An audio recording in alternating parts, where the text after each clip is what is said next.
সুবিধা দিছে উকিল দ্বাৰাই মই বহুত বহুত ধন্যবাদ। আপোনালোকে কি কি সামগ্ৰী লৈ বৰ্তমান আহিছে? এতিয়া লৈ অহাটো আমি চিম্পল এনে বিছনা চাদৰ লৈ আহিছোঁ। असमनि बानपानीखौ लानानै BPF पार्टीनि मानगोनां हाग्रामा महिलारि सारा मा बुंगौ?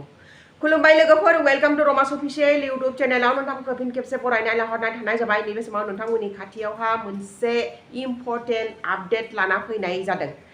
मानगोनां हाग्रामा महिलारि सार जेराव आसामावहा बान जादों, बे बान जानाय एरियायावहा बिथाङा मोनहैबाय।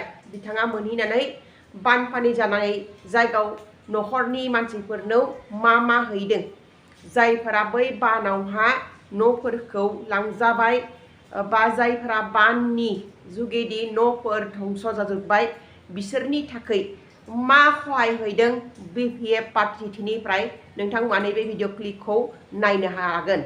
लोगोसे नोंथांमोना जुदि आंनि चेनेलखौ साबस्क्राइब खालामाखैबा अन्नानै साबस्क्राइब खालामना ला आरो नटिफिकेशन बेल आइकनखौबो अन खालामना ला। लोगोसे भिडिअखौ नायनानै मोन्दांथि बायसा नोंथांमोना कमेन्ट सेक्सनाव कमेन्टबो खालामनो हागोन। दा होमबा भिडिअ क्लिपखौ नायना लादो। সুবিধা দিছে উকিল দ্বাৰাই মই বহুত বহুত ধন্যবাদ। আপোনালোকে কি কি সামগ্ৰী লৈ বৰ্তমান আহিছে? এতিয়া লৈ অহাটো আমি চিম্পল এনে বিছনা চাদৰ লৈ আহিছোঁ 10,000 পিচ, আৰু আঁঠুৱা লৈ আহিছোঁ 10,000 পিচ, পেনেল বটল লৈ আহিছে 10,000 পিচ, আৰু ব্লিচিং পাউডাৰ পেকেট লৈ আহিছোঁ। বহুত লাগিব মই দিম, আৰু আমাৰ টিম আকৌ BTCৰ পৰা কাউন্সিল টিম আহিব। সেই সময়ত আৰু বহুত বস্তু আহিব। এইটো যথেষ্ট নহয়। এতিয়া 1 মাহ 2 মাহ পিছত ইহঁতক যে ভালকৈ ছেটেলমেণ্টৰ কাৰণে কিবা এটা ব্যৱস্থা কৰিব লাগে, এইটো মই উকিল দাদাৰ লগত আলোচনা কৰি পেলাই মই যি পাৰে এইটো মই কৰিম। যিহেতু আপুনি ইতিমধ্যে অৱগত হৈছে যে এই বানটো কিহৰ কাৰণে, মহাপ্ৰলয়টো কিহৰ কাৰণে হৈছে বুলি ভাবিছে, যিহেতু বহুত কথা ওলাইছে। আপোনালোকে নাগালেণ্ডত কিবা কিবি হৈ আছে। হয় হয়, আমাৰ লগত অৰূপ কুমাৰ দে আছে। আমি তেখেতৰ পৰা কিছু কথা জানিব বিচাৰিম। বিধায়ক, আপোনাক প্ৰথমে মই এখেতৰ পৰিচয় এটা দিব বিচাৰিছোঁ।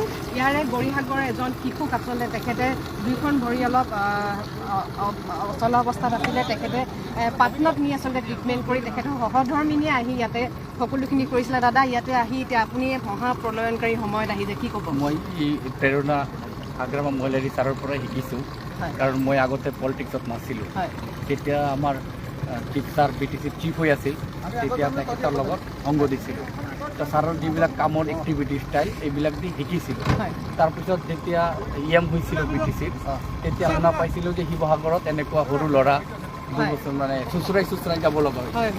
তো সেই সময়ত মই মোৰ ৱাইফক পঠাইছিলোঁ, আৰু আজি হয়তো ল'ৰা নিশ্চয় খোজ কৰি আছে। আজি এই বানগ্ৰস্ত ব্যক্তিসকলৰ ওচৰত আহিছোঁ ছাৰৰ লগত। বহুত সামগ্ৰী ছাৰে লৈ আহিছে, আৰু মই ভাবিছোঁ যে ছাৰে যি চিন্তাধাৰা লৈছে, আৰু আমাৰ অসুৰ ডাঙৰীয়া আছে বিধায়ক, বিপদৰ সময়ত কোনো হেৰি নাথাকে, তেতিয়া মানৱতাৰ কথা আহে, তেতিয়া আৰু কোনো পাৰ্টিৰ কথা নাহে, তেতিয়া সমাজৰ কথা ওলাই আহে। তো বিশেষতে মই অসুৰ ডাঙৰীয়াকো ধন্যবাদ দিছোঁ যে তেখেতে নিজা সমষ্টিত এনেকুৱা 3 জাতি ৰাইজক সেৱা আগবঢ়াইছে। আমাৰ চিফ ছাৰ আহিছে, আৰু আমি বিচাৰোঁ যে দুখৰ সময়ত আমি ৰাইজৰ সেৱকসকল সদায় গৈ উপস্থিত হ'ম।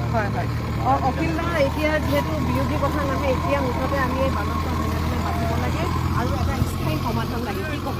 আজি কেনেকুৱা লাগিছে? মই আজিৰ দিনটো মোৰ জীৱনৰ কাৰণেও এটা গুৰুত্বপূৰ্ণ দিন বুলি ভাবিছোঁ, কাৰণ BTCৰ চিফ হাগ্ৰামা মহিলাৰী দাদা